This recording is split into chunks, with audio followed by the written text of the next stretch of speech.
अब हम सब एक अद्भुत ऊर्जा से भर चुके हैं। आवाज कम हुई। योग हमारे जीवन में एक अद्भुत ऊर्जा का संचार करता है।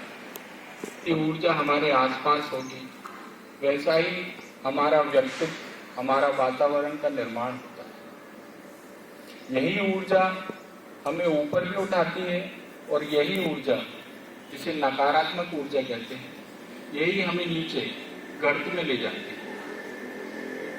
ऊर्जा जिससे सृष्टि का संचालन होता है, जिससे शरीर का संचालन होता है, इस ऊर्जा की शक्ति को हमें महसूस करना है और इसका सदुपयोग करना है।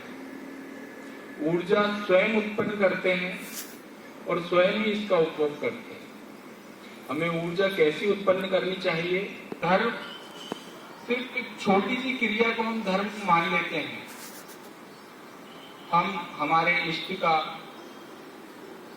हम जिसमें आस्था रखते हैं, हम उसका स्मरण करते हैं, उसकी पूजा करते हैं, उसकी सेवा करते हैं और इसी हिसाब से हम अपने आप को धार्मिक बंधु प्रस्तुत करने लगते हैं। क्या वास्तव में सिर्फ इष्ट की पूजा करना, इष्ट की आराधना करना, उसका जाप करना, सिर्फ इतना ही धर्म है क्या? धर्म एक अत्यंत विशाल शब्द है। वास्तव में हमें धर्म को समझना होगा कि धर्म है क्या। धर्म अर्थात धार्यति यतो धर्म, एक ऐसी धारणा जिसे हम धारण कर सकें, एक ऐसा उत्तम विचार जिसे हम जीवन में अपना सकें, वह धर्म है।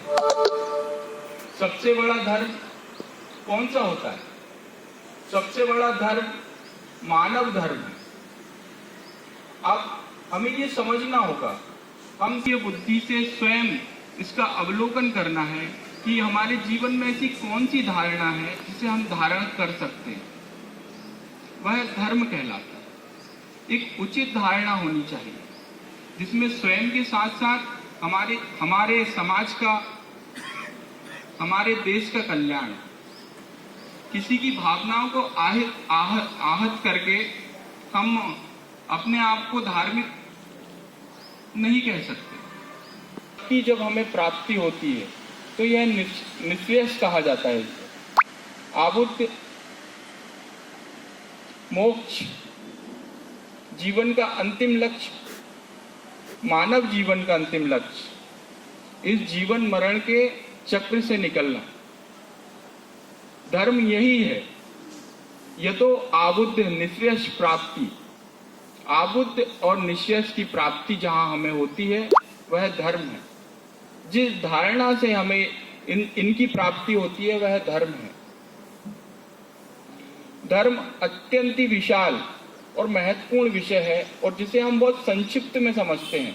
सत्यम आक्रोध है दशकम धर्म लक्षणम, अर्थात महर्षि मनु के अनुसार ये धर्म के जो 10 लक्षण हैं, क्या हमने अपने जीवन में इनको धारण किया है? अगर इन 10 लक्षणों को हमने अपने जीवन में धारण नहीं किया है तो मुझे ये कहने में बिल्कुल भी संकोच नहीं है कि हम धार्मिक नहीं हैं। जब तक इन 10 लक्षणों को हमारे जीवन में हम नहीं अपनाएंगे तब तक हम धार्मिक कहलाने के अधिकारी नहीं हैं। वास्तविकता में सच्चाई यही है और इसे स्वीकार करना होगा।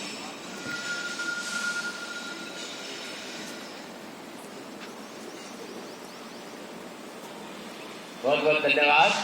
थोड़ा